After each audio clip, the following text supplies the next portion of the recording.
April 5వ తారీఖున అంటే శనివారం రోజు పొద్దున 10:30కి విజయవాడకి ప్రత్యేకంగా నేను వస్తున్నాను.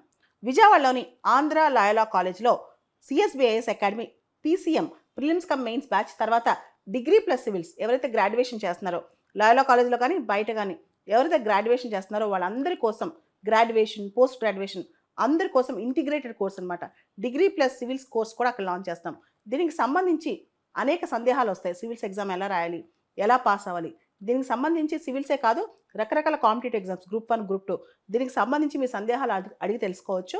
మీరు ఏప్రిల్ 5వ తారీఖున శనివారం పొద్దున 10:30కి ఎవరైతే రాష్ట్రం మొత్తం ఆంధ్రప్రదేశ్ కానీ తెలంగాణ కానీ ఇంటర్మీడియట్ పూర్తి చేశారో లేదా డిగ్రీ చదువుతూ సివిల్స్ ప్రిపేర్ అవుదాం అనుకుంటున్నారో అందరూ రావచ్చు, లేదా డిగ్రీ అయిపోయిన వాళ్ళు కూడా సివిల్స్ అక్కడ జాయిన్ అవ్వాలి అనుకున్న వాళ్ళు కూడా రావచ్చు అనమాట. ఏప్రిల్ 5వ తారీఖు పొద్దున 10:30కి విజయవాడలో నేను స్వయంగా ఆంధ్ర లాయలా కాలేజ్కి వస్తున్నాను. విజయవాడ ఆంధ్ర లాయలా కాలేజ్కి. ఒబేసిటీ ఊబకాయం ఇది ప్రపంచంలో చాలా దేశాల్లో సమస్య. మెక్సికోలో రీసెంట్గా ఒక పెద్ద లా తీసుకొచ్చారు. స్కూల్లో కనుక జంక్ ఫుడ్స్ ప్రమోట్ చేస్తే ఆ స్కూల్కి విపరీతమైన ఫైన్. మొత్తం లాటిన్ అమెరికా దేశాల్లో ఎక్కువగా ఒబెసిటీ పెరుగుతున్న దేశం మెక్సికో. మనకు తెలుసు రీసెంట్గా భారతదేశంలో కూడా ల్యాన్సెట్ రిపోర్ట్ ఒకటి వచ్చింది. 2050కి 1/3 of the Indians will be obese అని చెప్పి. పిల్లల్లో విపరీతమైన జంక్ ఫుడ్స్, మనం దాన్ని బ్యాన్ చేయలేకపోతున్నాం. ఇక్కడ మెక్సికోలో షుగర్ సోడా కావచ్చు, ఆర్టిఫిషియల్ పోర్క్ కావచ్చు, ప్యాకేజ్ చిప్స్ కావచ్చు, క్యాండీస్ కావచ్చు, చిల్లీ ఫ్లేవర్డ్ పీనట్స్ కావచ్చు, ఇవన్నీ బ్యాండ్.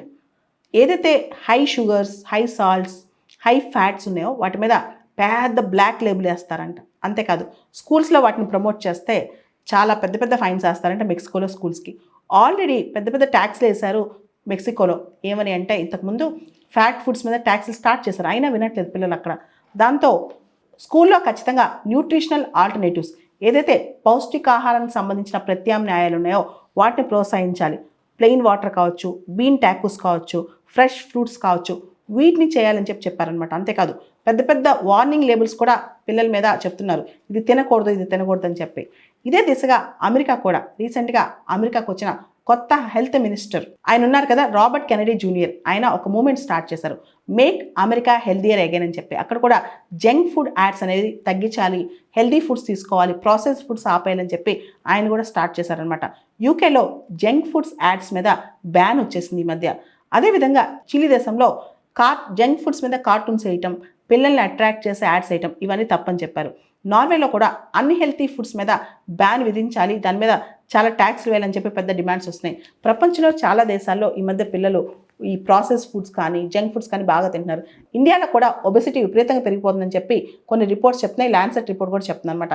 కొన్ని స్టేట్స్లో ఉదాహరణ కేరళలో అనుకోండి, కేరళలో పిజ్జా ట్యాక్స్, బర్గర్ ట్యాక్స్ లాంటివి వస్తున్నాయి. బీహార్లో సమోసా ట్యాక్స్, కచోరీ ట్యాక్స్ అని కూడా ఒక కొత్త ట్రెండ్ స్టార్ట్ అవుతుంది. ఈ ఇండియాలో చాలా వాటిలో ప్రాసెస్ ఫుడ్స్ కానీ ఫ్యాటీ ఫుడ్స్ కానీ వీటి మీద సిన్ గూడ్స్గా ట్యాక్సెస్ ఇంకా పెంచాలని చెప్పి కూడా చాలామంది కోరుకుంటున్నారు. ఎందుకంటే ఎక్కువగా ఈ కూల్ డ్రింక్స్ కానీ ఎక్కువగా ఇలాంటివి పిజ్జాస్, బర్గర్స్ ఏదైతే ఫ్యాటీ ఫుడ్స్ ఉన్నాయో ఇవి తిని పిల్లలు ఒబేస్ అవుతున్నారు, చిన్నప్పుడే అన్హెల్దీగా అవుతున్నారు, చిన్నప్పుడే డయాబెటీస్, బ్లడ్ ప్రెషర్ లాంటి పిల్లలు వస్తున్నాయి. అంతేకాదు ఇవన్నీ పెద్దయ్యాక ఈ లైఫ్ స్టైల్ డిసీజెస్ కాస్త పెద్ద పెద్ద డిసీజెస్గా మారి అన్హెల్దీ ఇండియాగా మనం మారిపోతామని చెప్పి భారతదేశంలో కూడా ఈ ఒబెసిటీ మీద పెద్ద ఉద్యమమే స్టార్ట్ అవ్వాలి.